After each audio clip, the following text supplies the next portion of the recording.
Dios les bendiga en esta hora.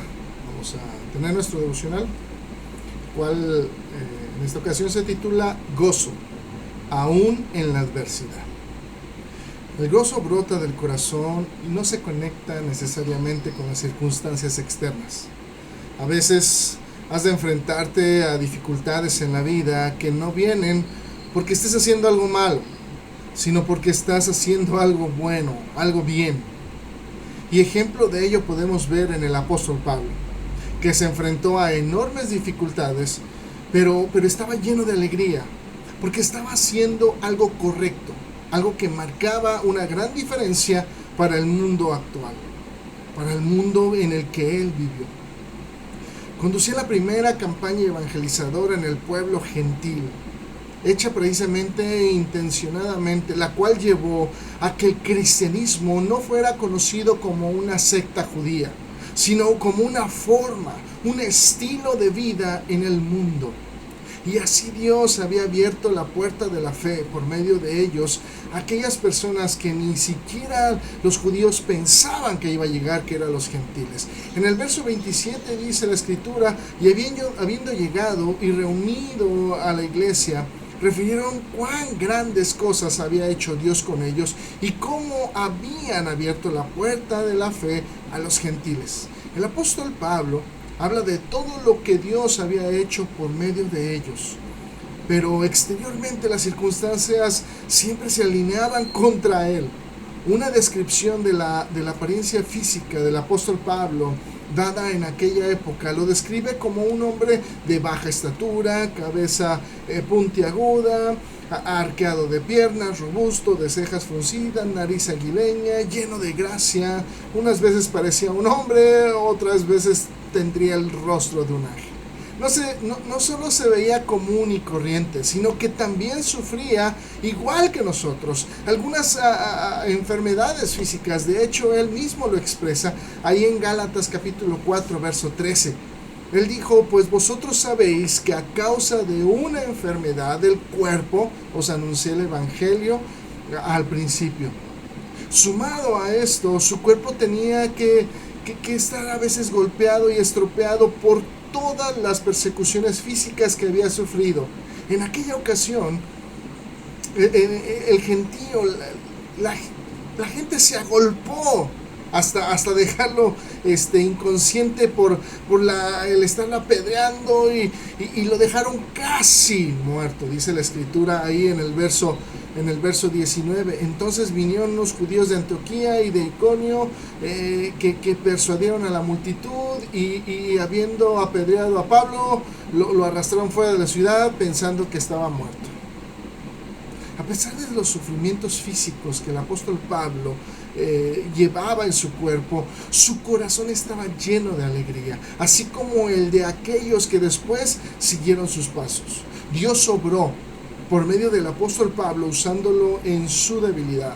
Esto nos anima precisamente a creer que Dios también puede obrar por medio de nosotros en nuestras debilidades. Precisamente en este pasaje que tenemos en Hechos 14 podemos ver varias formas y estilos de corazones. Tristemente no siempre hay gozo, y cada uno de nosotros decidirá qué es lo que morará en nuestro corazón, aun cuando no haya gozo o alegría, porque problemas, dificultades, pues siempre vamos a tener. La diferencia es qué vamos a hacer, qué va a haber en nuestro corazón, de qué estará lleno. Y precisamente un tipo de corazón que vemos es el corazón lleno de fe. El apóstol Pablo dice que siguió el ejemplo del Señor y siempre vio el corazón de las personas. Y en esta parte dice que el apóstol vio la necesidad de una persona y actuó.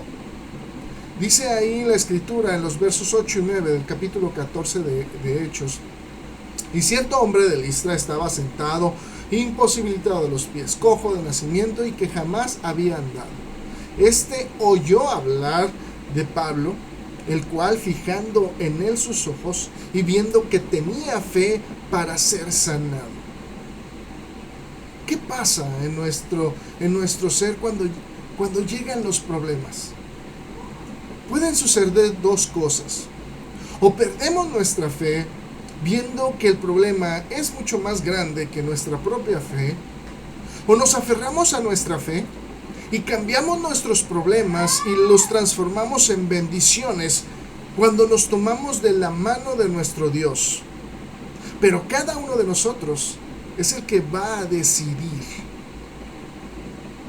También vemos corazones volubles.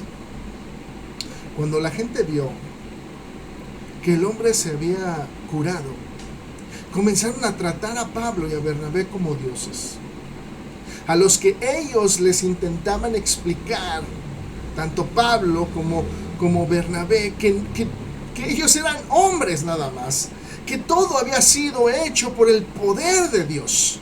En el verso 15 dice la escritura, y diciendo: varones, ¿por qué hacéis esto? Nosotros también somos hombres semejantes a vosotros, que os anunciamos que de estas vanidades os convirtáis al Dios vivo, que hizo el cielo y la tierra y el mar y todo lo que en ellos hay. Pero los corazones de estas personas eran volubles. No había gozo, solo aparente alegría que procede de lo que ven sin analizar. Y precisamente por consiguiente muy pronto se desvanece, tanto que se dejaron convencer por los oponentes del apóstol Pablo y casi al instante pasaron de intentar ofrecer sacrificios a intentar matarlo apedreándolo. Dicen los versos 18 y 19: y diciendo estas cosas difícilmente, dice, lograron impedir que la multitud les ofreciera sacrificio. Entonces vinieron unos judíos de Antioquía y de Iconio, que persuadían a la multitud, y habiendo apedreado a Pablo, le arrastraron fuera de la ciudad pensando que estaba muerto. Tristemente esto sucede muy a menudo a aquellos que realmente no entregan en su totalidad su corazón al Señor. Sienten gozo, sienten complacencia, se sienten bien, pero llega la adversidad y lo primero que hacen es ir en contra de Dios para reclamarle que por qué están sufriendo o teniendo dificultades. Y lamentablemente terminan por regresar a las tinieblas de donde habían sido sacados. Precisamente el apóstol Pedro los pone en este panorama y en este contexto y habla de estas personas. Ahí en la primera carta del apóstol Pedro, él dijo: pero les ha acontecido lo del verdadero proverbio: el perro vuelve a su vómito y la puerca lavada a revolcarse en el cielo. Un tercer tipo de corazón es los corazones llenos de alegría. Esta fue una de las muchas dificultades por las que el apóstol Pablo y sus acompañantes tuvieron que pasar. Aún así, él puede hablar de cómo Dios les proporcionó alegría de corazón. En el verso 17 dice: si bien no se dejó a sí mismo sin testimonio, haciendo bien, dice, dándonos lluvia del cielo y tiempos fructíferos, llenando de sustento y de alegría nuestros corazones. Mostrando así que es mucho más importante lo que hay en nuestro ser que lo que pudiera la gente ver en nuestro exterior. Pablo, fortalecido y animado, precisamente va a los discípulos de Listra, Iconio y Antioquía de una manera muy peculiar. Dice en los versos 21 y 22: y después de anunciar el evangelio a aquella ciudad y de hacer muchos discípulos, volvieron a Listra, a Iconio y a Antioquía, confirmando los ánimos de los discípulos, exhortándoles a que permaneciesen en la fe y diciéndoles, fíjese bien cómo los exhortan. Y dice, es necesario que a través de muchas tribulaciones entremos en el reino de Dios. La manera en la que los animó y los fortaleció, no diciéndoles que la vida cristiana es fácil. El apóstol Pablo les cuenta que aunque las dificultades están al acecho, nada ni nadie nos quitará el gozo de nuestra esperanza que nos aguarda. Por eso dijo que era necesario que a través de muchas dificultades, muchas tribulaciones, podamos nosotros entrar al reino de Dios. Jesús vino, él no vino para hacer la vida fácil, sino hacer grande a la gente. ¿Por ¿Por qué hay gozo aún en la adversidad? Porque si podemos pasar la adversidad tomados de la mano de nuestro Dios, simplemente nos estamos acercando más a su presencia. No como el mundo, que tristemente no puede con la adversidad. Y lejos de acercarse más a Dios, lo primero que hacen es renegar de Él y regresar al mundo de donde lo sacó. Por eso mismo, demos gracias a Dios, porque aún en la adversidad está con nosotros. Porque aún en la adversidad Él nos proporciona su gozo. Dios les bendiga.